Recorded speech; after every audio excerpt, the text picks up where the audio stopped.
जैसे ही बीजेपी के कैंडिडेट को उन्होंने घोषित किया बतौर विजेता, उसके बाद जितने भी बैलेट पेपर थे काउंटिंग के, उन्हें जल्द से जल्द हटाकर एक कमरे में लॉक कर दिया गया।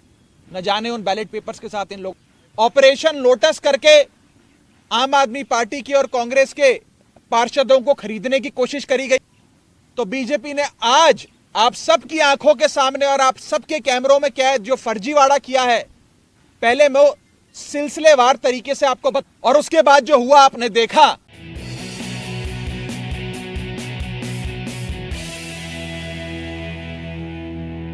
था देशद्रोह था। आज जो हमने फर्जीवाड़ा, जो गैर कानूनी काम, जो इलीगैलिटी चंडीगढ़ मेयर चुनाव में देखी है, उसे सिर्फ और सिर्फ राष्ट्रद्रोह कहा जा सकता है। आप सभी ये बात जानते हैं कि मेयर के चुनाव में 20 वोट इंडिया गठबंधन के पास थे और मात्र 16 वोट भारतीय जनता पार्टी के पास थे। 15 और साथ में अगर मैं एक और अन्य वोट भी जोड़ दूं, जहां 20 वोट आम आदमी पार्टी और कांग्रेस पार्टी के इंडिया गठबंधन के पास थे, वहां गठबंधन का जीतना, इंडिया अलायंस का जीतना तय था।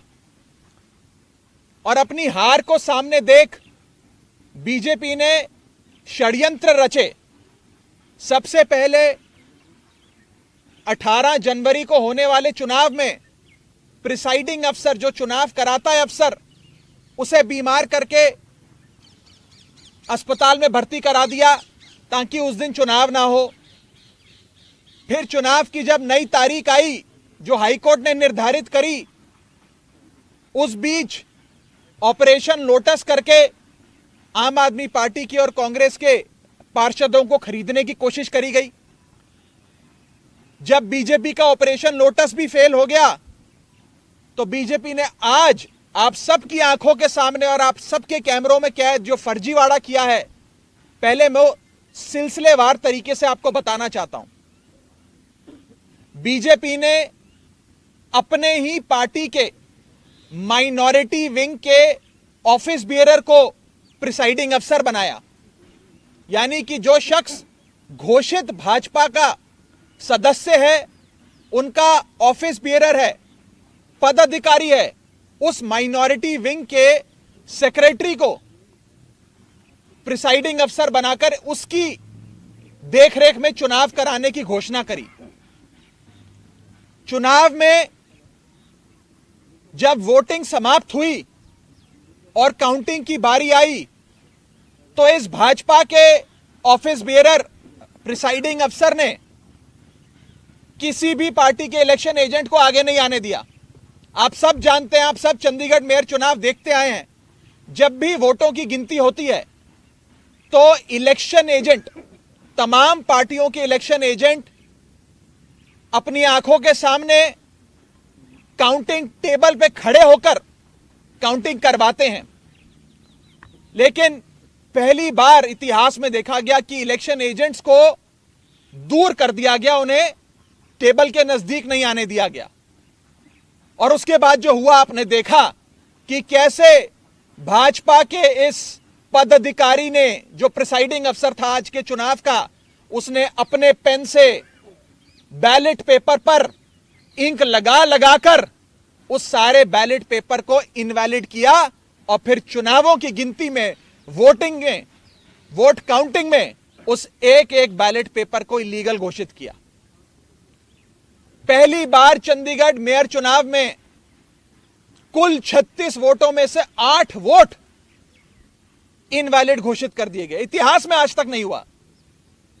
आम आदमी पार्टी और कांग्रेस के गठबंधन को 20 वोट पड़ने थे, हमें 12 वोट पड़े और हमारे 8 वोट इनवैलिड घोषित कर दिए गए। और भाजपा का एक भी वोट इनवैलिड नहीं घोषित किया गया।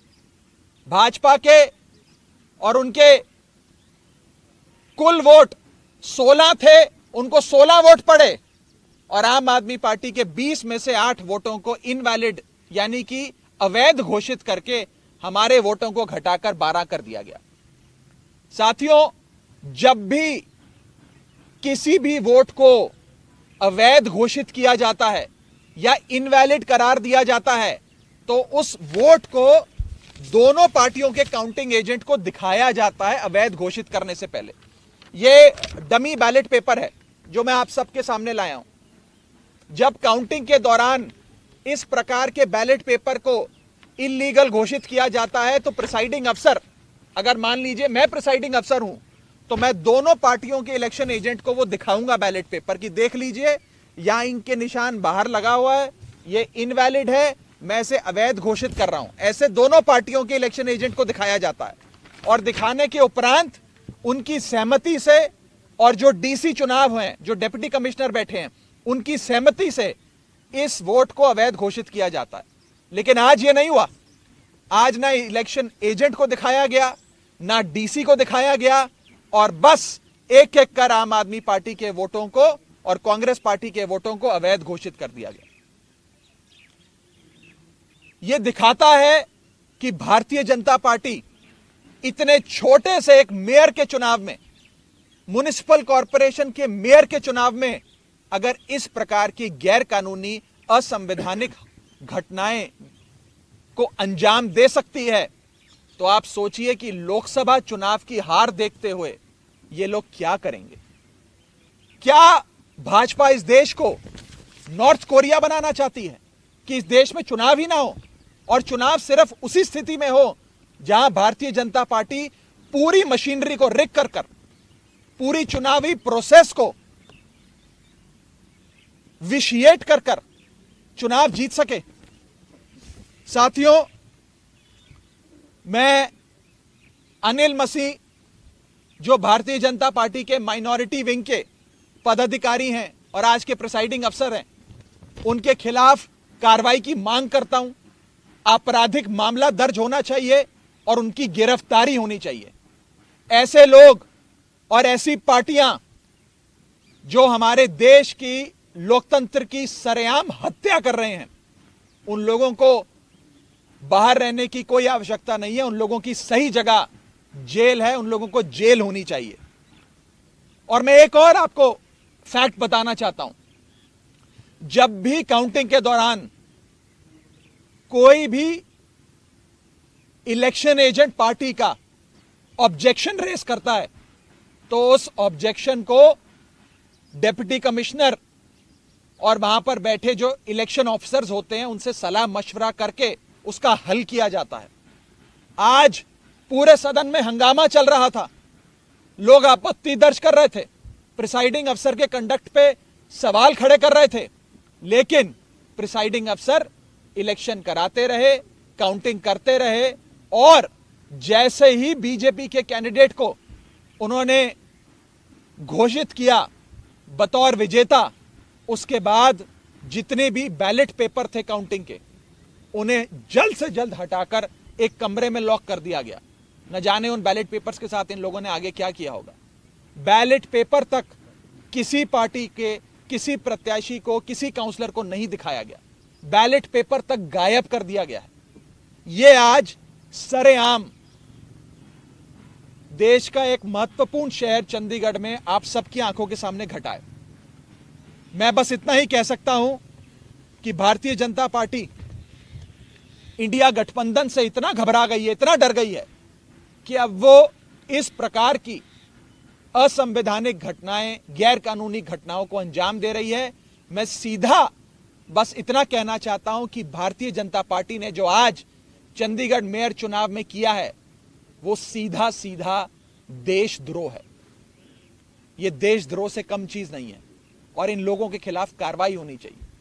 नहीं तो इस देश के आम आदमी का लोकतंत्र से और चुनावी प्रक्रिया से